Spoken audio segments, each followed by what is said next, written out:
जय श्री कृष्ण। राधे राधे दोस्तों, आज हम पुत्रता एकादशी व्रत कथा लेकर आए हैं। पुत्रता एकादशी व्रत कथा सुनने मात्र से होंगे श्री हरि प्रसन्न, जो दिलाती है संतान सुख। जानिए पोष पुत्रता एकादशी का महत्व, पूजा विधि और पारण का समय। पोष मास शुक्ल पक्ष की एकादशी को पुत्रता एकादशी कहते हैं।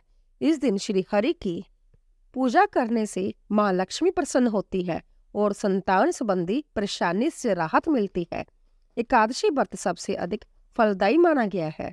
श्री कृष्ण ने कहा है कि संसार में पुत्रता एकादशी उपवास के समान अन्य दूसरा व्रत नहीं है। इसके पुण्य से प्राणी तपस्वी, विद्वान और धनवान बनता है। जो कोई व्यक्ति पुत्रता एकादशी के महात्म्य को पढ़ता व श्रवण करता है तथा विधा अनुसार इसका उपवास करता है, उसे सर्वगुण संपन्न संतान की प्राप्ति होती है। श्री हरि की अनुकंपा से वह मनुष्य मोक्ष को प्राप्त करता है। पोष पुत्रता एकादशी की कथा के बिना यह व्रत अधूरा है। पूजा में इसका श्रवण जरूर करें। तो भक्तों, चलिए इस कथा को शुरू करते हैं। पोष पुत्रता एकादशी व्रत कथा। प्राचीन समय में भद्रावती नगरी में सकेतुमान नाम का एक राजा राज्य करता था। उसके कोई संतान नहीं थी। उसकी पत्नी का नाम शेब्या था। उस पुत्रहीन राजा के मन में इस बात की बड़ी चिंता थी कि उसके बाद उसे और उसके पूर्वजों को कौन पिंडदान देगा। बिना पुत्र के पितरों और देवताओं से उऋण नहीं हो सकते।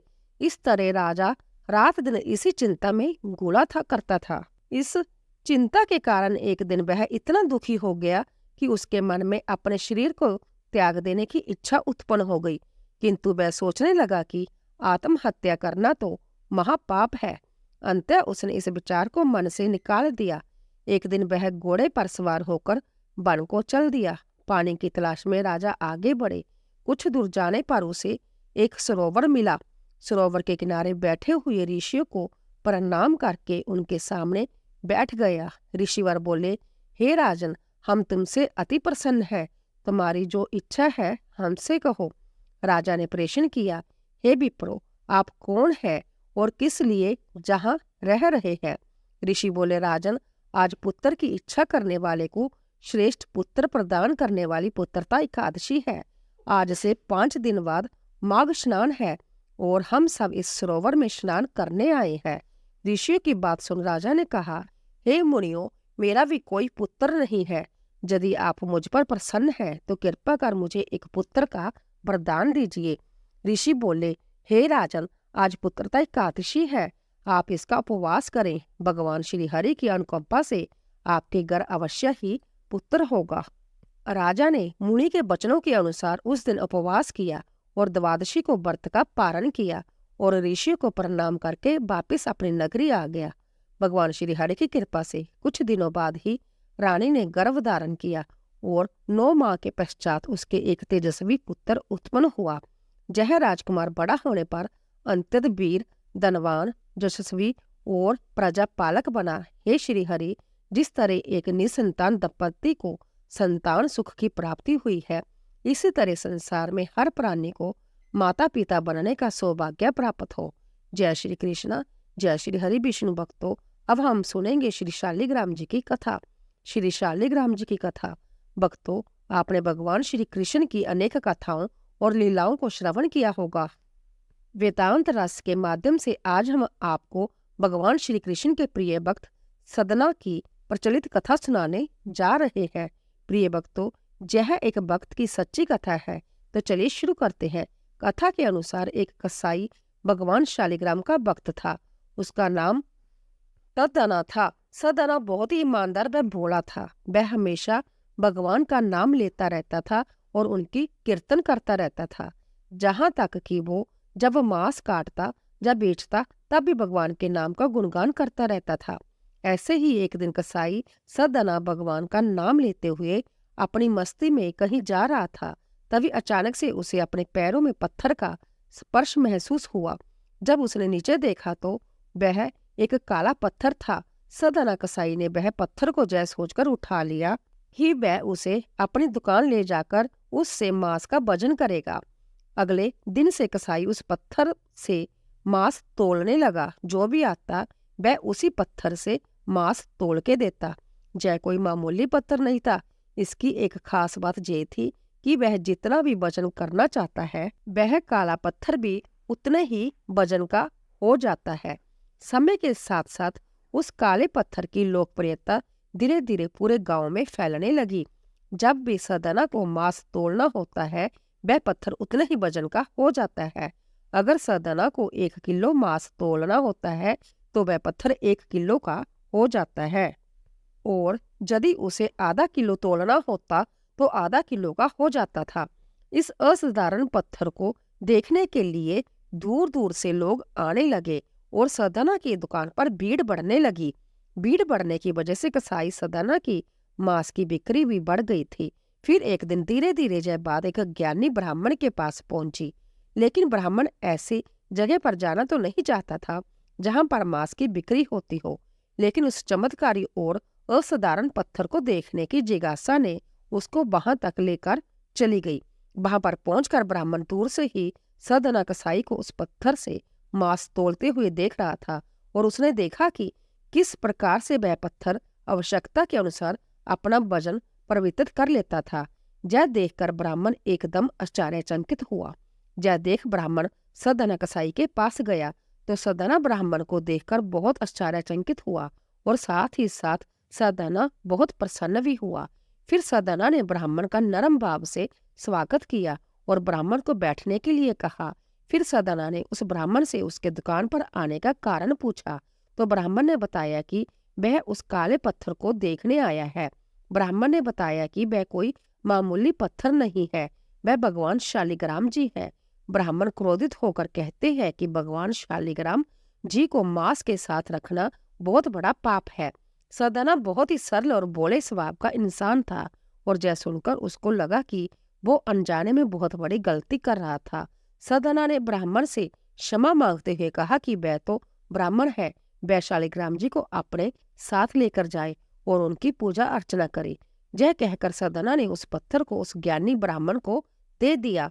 वह ब्राह्मण शालिग्राम जी को बड़े आदर सम्मान से अपने घर लेकर आए और वहां पर भगवान शालिग्राम जी को स्नान कराया और बड़ी भक्तिभाव से उनकी पूजा पाठ शुरू कर दिया। ऐसे ही कुछ दिन बीत गए। एक दिन रात को ब्राह्मण के स्वप्न में भगवान शालिग्राम जी आए और उन्होंने ब्राह्मण से कहा कि वह उसके सेवा भाव से बहुत प्रसन्न हुए हैं, लेकिन तुम मुझे उस कसाई सदना के पास वापिस छोड़ आओ। भगवान शालिग्राम कहते हैं कि सदना हमेशा मेरे नाम का गुणगान करता रहता है, जो कि मुझे बहुत अच्छा लगता है, और ऐसे वक्त के लिए मैं कहीं भी रहने को तैयार हूँ। आज सदना कसाई की भक्ति भाव से प्रसन्न होकर साक्षात भगवान शालिग्राम ने सदना के साथ रहने की इच्छा व्यक्त करी। अगली सुबह ब्राह्मण भगवान शालिग्राम जी को अपने साथ लेकर उस कसाई सदना की दुकान पर गया और उन्होंने सदना को पूरी बात बताई, और भगवान शालिग्राम जी को सदना को सौंप देता है। यह सब सुनकर सदना बहुत प्रसन्न होता है और मन ही मन में वचन लेता है कि वह अब से मांस नहीं बेचेगा और वह अपना अधिक से अधिक समय भगवान के नाम लेने और कीर्तन करने में गुजारेगा। जय हो श्री शालिग्राम जी की जय हो, श्री हरि विष्णु जी की जय हो। भगवान तो भाव के भूखे होते हैं, वह अपने सच्चे भक्तों पर अपनी कृपा हमेशा बनाए रखते हैं। तो मित्रों, आइए अब हम जानते हैं कि एकादशी व्रत कैसे करें। एकादशी व्रत सूर्योदय से अगले दिन सूर्य उदय तक किया जाता है। जय निर्हार जा जलहार भी रखा जाता है। इस व्रत में रात्रि जागरण किया जाता है, इससे श्री हरि प्रसन्न होते हैं। पौष पुत्रता एकादशी व्रत 2025 जानिए महत्व, पूजा विधि और पारण का समय। पौष माह के शुक्ल पक्ष की एकादशी को पुत्रता एकादशी कहते हैं। पौष पुत्रता एकादशी का महत्व क्या है? मान्यता है कि इस व्रत को रखने से सारी मनोकामनाएं पूरी होती है। इस दिन भगवान विष्णु की विधिवत पूजा करना चाहिए। यह व्रत संतान प्राप्ति के अलावा संतान की समस्याओं के निवारण हेतु भी किया जाता है। पुत्रता एकादशी का व्रत करने से वाजपेयी यज्ञ के समान पुण्य फल की प्राप्ति होती है। संतान प्राप्ति के लिए इस व्रत को करना उत्तम माना जाता है। संतान कामना के लिए इस दिन भगवान कृष्ण के बाल स्वरूप की भी पूजा की जाती है। यदि पूर्ण मन और जोग से निसंतान दंपति इस व्रत को करे तो उन्हें संतान सुख अवश्य मिलता है। संतान की प्राप्ति तथा उसके दीर्घायु जीवन के लिए पुत्रता एकादशी का खास महत्व होता है। यह व्रत दो प्रकार से रखा जाता है, निर्जला और फलाहारी। या जलीय व्रत, यदि आप स्वस्थ हैं और उपवास करने में सक्षम हैं तो निर्जला व्रत रखें, अन्यथा फलाहारी व्रत रखकर विधिवत पूजा के बाद समय पर इसका पारण करें। पुत्रता एकादशी पूजा विधि। पुत्रता एकादशी व्रत करने वाले भक्तों को एकादशी के एक दिन पहले ही अर्थात दशमी तिथि की रात्रि से ही व्रत के नियमों का पूर्ण रूप से पालन करना चाहिए। दशमी के दिन शाम में सूर्यास्त के बाद भोजन ग्रहण नहीं करना चाहिए और रात्रि में भगवान विष्णु का ध्यान करते हुए सोना चाहिए। सुबह सूर्योदय से पहले उठकर नित्य क्रिया से निर्वृत्त होकर स्नान करके शुद्ध व स्वच्छ धुले हुए वस्त्र धारण करके श्री हरि विष्णु का ध्यान करना चाहिए। अगर आपके पास गंगा जल है तो पानी में गंगा जल डालकर नहाना चाहिए। इस पूजा के लिए श्री हरि विष्णु की फोटो के सामने दीप जलाकर व्रत का संकल्प लेने के बाद कलश की स्थापना करनी चाहिए। फिर कलश को लाल वस्त्र से बांधकर उसकी पूजा करें। भगवान श्री हरि विष्णु की प्रतिमा रखकर उसे स्नान आदि से शुद्ध करके नया वस्त्र पहनाए। तत्पश्चात धूप दीप आदि से विधिवत भगवान श्री हरि विष्णु की पूजा अर्चना आरती करे तथा नैवेद्य और फलों का भोग लगाकर प्रसाद वितरण करे। भगवान श्री हरि को अपने सामर्थ्य के अनुसार फल फूल, नारियल, पान, सुपारी, लौंग, बेर, आंवला आदि अर्पित करे। पूरे दिन निराहार रहकर संध्या समय में कथा आदि सुनने के पश्चात फलाहार करें। इस दिन दीपदान करने का बहुत महत्व होने के कारण दीपदान अवश्य करें। एकादशी की रात में भगवान का भजन कीर्तन करते हुए समय बिताएं। दूसरे दिन जानी पारण तिथि पर ब्राह्मणों को भोजन तथा दान दक्षिणा देने के पश्चात ही संध्या भोजन करें। इस व्रत के पुण्य से व्रतधारी को तपस्वी विद्वान लक्ष्मीवान पुत्र प्राप्त होता है तथा सभी सुखों को भोग कर अंत में वैकुंठ प्राप्त होता है। भगवान श्री हरि विष्णु जी के मंत्रों का 108 बार जाप करें। जय श्री हरि विष्णु। तो दोस्तों, आपको यह कथा और जानकारी कैसी लगी कृपया कमेंट करके जरूर बताइए। वीडियो पसंद आया हो तो लाइक करें और अपने दोस्तों के साथ शेयर करें। कमेंट बॉक्स में जय श्री कृष्णा लिखना ना भूलें और ऐसी ही और भी बहुत सारी कहानियों को सुनने के लिए चैनल को सब्सक्राइब जरूर करें। धन्यवाद।